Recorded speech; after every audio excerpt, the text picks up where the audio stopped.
Negation भन्दा बित्तिकै हामीले नेगेटिभ भन्ने बुझ्नुपर्छ। नेगेटिभ भन्दा बित्तिकै हामीले कुनै पनि सेन्टेन्समा विभिन्न शब्दहरू जस्तै नो अथवा नट, त्यसै गरेर सेल्डम अथवा त्यस्तै नेभर जस्ता शब्दहरू लगाएर हामीले नेगेटिभ बनाउने गर्छौँ। र यी सेन्टेन्सहरू लागेर यी सेन्टेन्सहरूमा यी वर्डहरू लागेर बनेका जुन सेन्टेन्स छन् तिनीहरूलाई हामीले जेनरली नेगेटिभ भनेर बुझ्ने गर्छौँ। सो त्यसैलाई पोजिटिभ अथवा नेगेटिभ फर्ममा हामीले राख्ने काम अथवा बनाउने काम, पोजिटिभबाट नेगेटिभ नेगेटिभबाट पोजिटिभ गराउँछौँ भने त्यसैलाई हामीले के भनेको नेगेसन भनेर भन्ने गरेको। सो पोजिटिभ भनेको कहिलेकाहीँ यो पोजिटिभ भन्ने सेन्टेन्सलाई हामीले अफर्मेटिभ सेन्टेन्स भनेर भन्ने गरेको पनि पाउँछौँ है। कतै कतै पोजिटिभ नभनेर अफर्मेटिभ सेन्टेन्स पनि भन्ने गरेको पाइन्छ। अफर्मेटिभ भन्दा बित्तिकै हामीले नेगेटिभ रहेनछ, पोजिटिभ रहेछ भनेर बुझ्नुपर्छ। जस्तो हामीले कुनै सेन्टेन्सलाई अफर्मेटिभमा छ र त्यसलाई चाहिँ के गर्नु पर्यो, नेगेटिभमा परिवर्तन गर्नु पर्यो। र त्यति बेला हामीले नो, नट अथवा नेभर, सेल्डम जस्ता शब्दहरू त याद गर्छौँ नै, तिनीहरूलाई चाहिँ त्यहाँ लेख्नै पर्छ। त्यो सँगै त्यहाँ भएका केही शब्दहरू हुन सक्छन्। सो ती शब्दलाई पनि हामीले नेगेटिभ फर्म भनेर, नेगेटिभ फर्ममा लाग्ने भनेर जुन छन् तिनीहरूमा चाहिँ प्रयोग गर्नुपर्ने हुन्छ अथवा चेन्ज गर्नुपर्ने हुन्छ। ती शब्दहरू जस्तो हुन सक्छन् सम है, त्यो सम हुनसक्छ।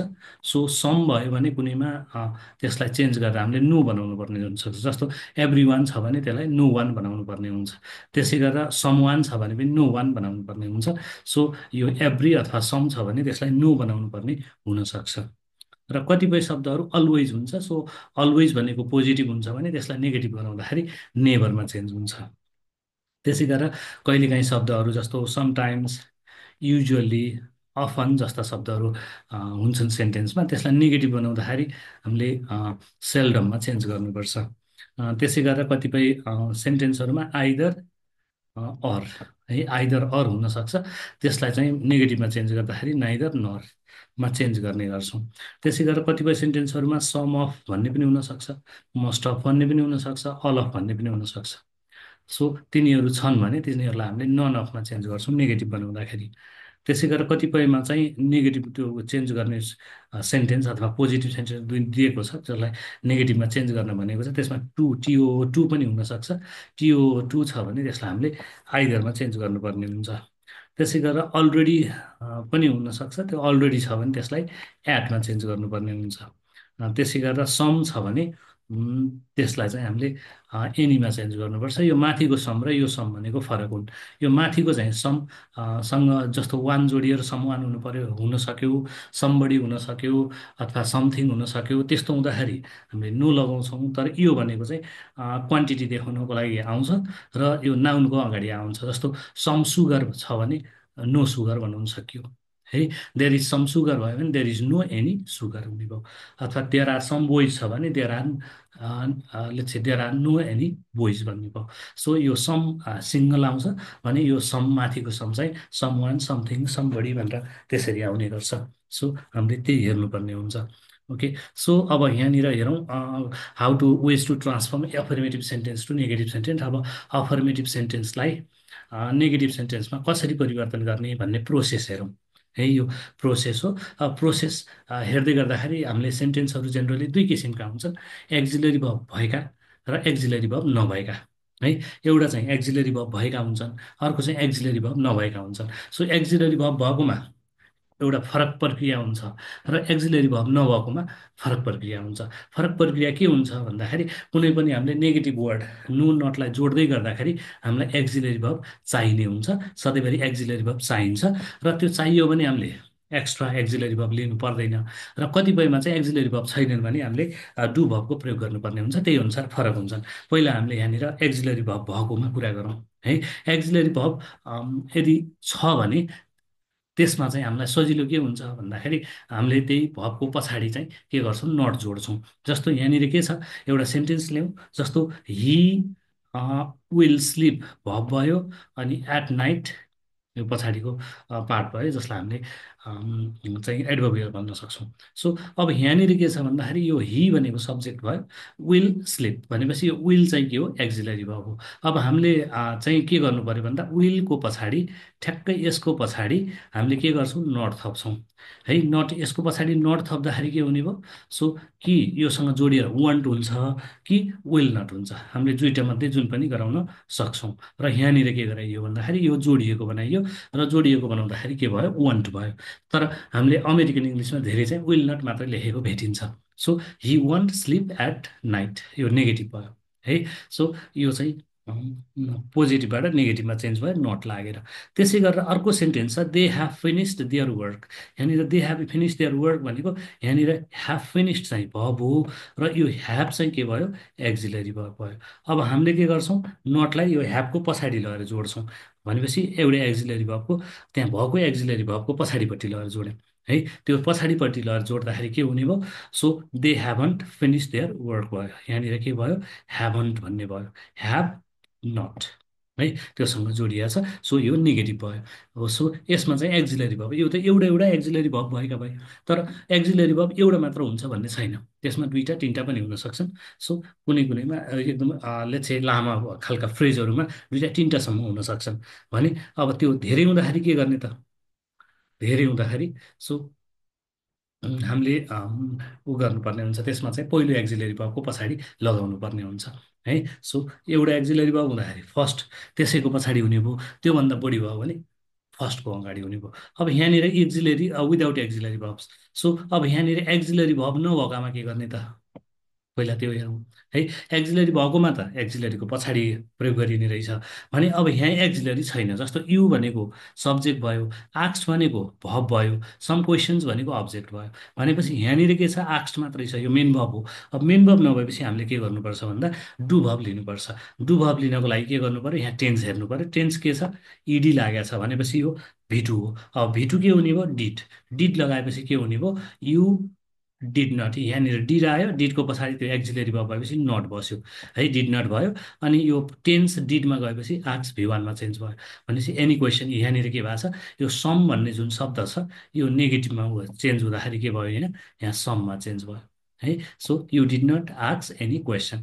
सो यहाँनिर डिड भर्ब लगाइयो र डिडको पछाडि नट भयो, आक्स भयो, त्यसपछि समलाई एनीमा चेन्ज गरियो। सो यसरी चाहिँ चेन्ज गर्छौँ। यदि एक्जिलरी भर्ब छैन भने हामीले एप्रोप्रिएट जुन टेन्सको छ त्यही टेन्सको फर्म डु भर्ब प्रयोग गर्नुपर्ने हुन्छ, अथवा त्यही फर्मको डु भर्ब। जस्तो यहाँ सिम्पल पास्ट थियो र यहाँ सिम्पल पास्ट प्रयोग गरियो। यदि यहाँ आक्स मात्रै हुन्थ्यो भने यहाँ के गरिन्थ्यो, सो डु प्रयोग गरिन्थ्यो है। यहाँ आक्स भनेर लेट्स से भी5 हुन्थ्यो भने यहाँ डज नट युज गरिन्थ्यो।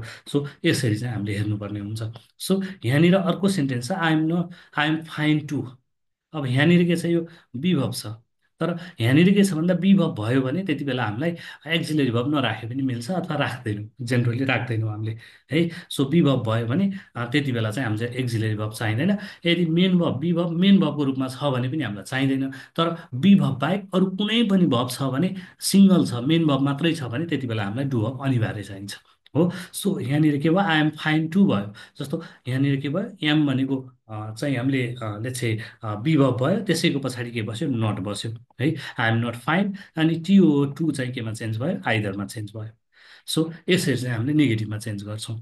सो यहाँनिर हेर्दाखेरि के हेर्नु पर्यो भन्दा अफर्मेटिभ मा चाहिँ टिओ टु हुँदो रहेछ, र नेगेटिभमा चेन्ज गर्दा आइदर भयो है। विभव मात्रै छ भने पनि त्यति बेला चाहिँ हामीलाई एक्जिलरी भर्ब चाहिँदैन। तर डु भर्ब के अरे विभव बाहेक, बी भनेको इज एमआर वाज वेयर है, बी बिन बिङ। सो यिनीहरू बाहेक, अथवा यहाँनिर बिन बिङ त एक्जिलरी भर्ब नभइकन आउँदै आउँदैन, इज एमआर वाज वेयर है। यिनीहरूसँग यदि विभव अरू अरू भर्ब छैनन्, यिनीहरू एक्जिलरी भर्बको रूपमा युज भएको छन् भने त अर्को राख्ने कुरै भएन, डु भर्ब राख्ने। यदि यिनीहरू सिङ्गल छ, मेन भर्बको रूपमा छन् भने पनि राखिन्न। तर त्यो बाहेक ह्याभ वर्ब भए पनि हामीले के गर्नुपर्छ, डु भर्ब राख्नै पर्छ। ह्याभ वर्ब भए पनि राख्नुपर्छ। अर्को डु भर्ब मात्रै सिङ्गल छ भने पनि राख्नुपर्छ, अथवा अरू कुनै भर्बहरू छन् भने पनि राख्नुपर्छ। इट, गो, रन छ भने पनि राख्नुपर्छ है। सो यो चाहिँ एक्जिलरी भर्ब नहुँदाखेरिको केस भयो। ओके, सो यो पार्ट भयो। So ways to transform the negative sentence. अब त्यहाँनिर के छ भन्दा हामीले यति बेला एफर्मेटिभबाट नेगेटिभ सेन्टेन्स भनेको थियौँ। अब नेगेटिभ सेन्टेन्सबाट अफर्मेटिभमा कसरी चेन्ज गर्ने त, यो पार्ट पनि एकदम इम्पोर्टेन्ट छ। तर प्रोसेस चाहिँ ठ्याक्कै उस्तै हो। सो यो पनि एक्जिलरी भर्ब भएकाहरूको पहिला हेरौँ। So he won't come school tomorrow भन्यो है। सो हि वन्ट भनेपछि यहाँनिर के छ, वन्ट विल प्लस नट जोडिएर वन्ट भनेको छ। भनेपछि अब हामीले छुट्याउने के हो, यहाँनिर यो विल र नटलाई छुट्याउने र नटलाई हटाइदिने, र अरू त्यस्तो चेन्ज गर्नुपर्ने शब्द यसमा छैनन्। त्यसैले यसको एन्सर के हुन्छ, he will come to school tomorrow हुने भयो है। नटलाई हामीले हटाइदिउँ। त्यसै गरेर अर्को शब्द चाहिँ he has not completed is whole work भन्यो। सो यहाँनिर एक्जिलेरी भयो, ह्याज थियो। सो ह्याजको पछाडि के छ, नट छ। अब हामीले यो नटलाई मात्र हटाइदिउँ भने यहाँ अरू चेन्ज गर्नुपर्ने शब्द छैनन्, पोजिटिभ भइहाल्छ। सो यो चाहिँ नट हटाउँदा बित्तिकै पोजिटिभ बनिहाल्यो। सो अर्को he is not doing is work छ। हि इज नटमा पनि के छ, इज र डुइङ भनेपछि यहाँनिर इजको पछाडि नट छ। यो नटलाई हटाउँदा बित्तिकै यो पनि पोजिटिभमा चेन्ज भयो, अरू केही पनि छैनन् त्यसमा। सो यसरी चाहिँ हामीले पोजिटिभमा चेन्ज गर्छौँ। तर यहाँनिर सेन्टेन्स विदाउट एक्जिलरी भर्ब। अब एक्जिलरी भर्ब नभएकोलाई के गर्ने, हामीले एक्जिलरी भर्ब भएकोलाई के गरेका थियौँ, नोटमा के अरे नोट मात्र थपिदिएका थियौँ उता नेगेटिभमा चेन्ज गर्दा त। तर एक्जिलरी भब नभएको लागि के गरेका थियौँ, बी भब बाहेक अरूमा चाहिँ डु थप्नुपर्छ भनेका थियौँ। अब यसमा के गर्नुपर्छ, हामीले फेरि एक्जिलरी भबमा यहाँनिर के छ भन्दा एक्जिलरी भबको रूपमा यहाँ डच छ भनेको यो डु भब भयो। अब हामीले यो नोटलाई हटाउँछौँ भने यो डु भबको काम हुँदैन, र काम भएन भने के गर्ने, यसको टेन्स चाहिँ मेन भबमा ट्रान्सफर गरिदिने र यसलाई हटाइदिने है। जस्तो इएस छ, यो इएसलाई हामीले यहाँ फिनिसको पछाडि फिनिसेस राखिदिन्छौँ। जस्तो he finishes work on time हुने भयो है। टेन्स चाहिँ हटाउन पाइएन, टेन्सलाई चाहिँ मेन भबमा रिफर गर्नु पर्यो, र त्यो डु भब चाहिँ हटाउन पाइयो। नट नभएपछि हटाउन पाइन्छ, हटाउनु पर्छ। Okay, so he finishes work on time. अब यसमा चाहिँ यो इएस यहाँ आयो है, नट र डज हट्यो। त्यसै गरेर अर्को सेन्टेन्स छ he did not it anything. So यहाँनिर पनि के छ, डिड डु भब छ, नट छ। भनेपछि अब यहाँनिर के गर्ने, यो नट हटाएपछि यो डिड पनि हट्छ। यो हटेपछि टेन्स त हटाउनु पाइएन, टेन्स भी टू चाहिँ यो इटमा जाने हो। त्यसैले हि एट, अब यहाँनिर यतापट्टि एनी छ, एनीलाई हामीले के गर्छौँ, सममा चेन्ज गर्छौँ। हि एट समथिङ हुने भयो है। सो अब यहाँनिर यो समलाई पनि चेन्ज गर्नुपर्छ। जसरी हामीले उहाँ समलाई एनीमा चेन्ज गरेका थियौँ अगाडिकोमा, जुन अफर्मेटिभबाट नेगेटिभ चेन्ज गर्दा भने, यो नेगेटिभबाट अफर्मेटिभमा चेन्ज गर्दाखेरि एनीलाई हामीले सममा चेन्ज गर्नुपर्छ। So he ate something. So डिडको टेन्स गएर एट बन्यो। सो यो अर्को इक्जाम्पल थियो। सो यसरी हामीले पोजिटिभ अर्थात् अफर्मेटिभबाट नेगेटिभमा चेन्ज गरेर नेगेटिभबाट अफर्मेटिभमा चेन्ज गर्न सक्छौँ। अब यति यहाँनिर हेरेको कुरामा तपाईँलाई लागेका क्वेसनहरू छ भने कमेन्ट गर्न नबिर्सिनु होला। हस् त, धन्यवाद।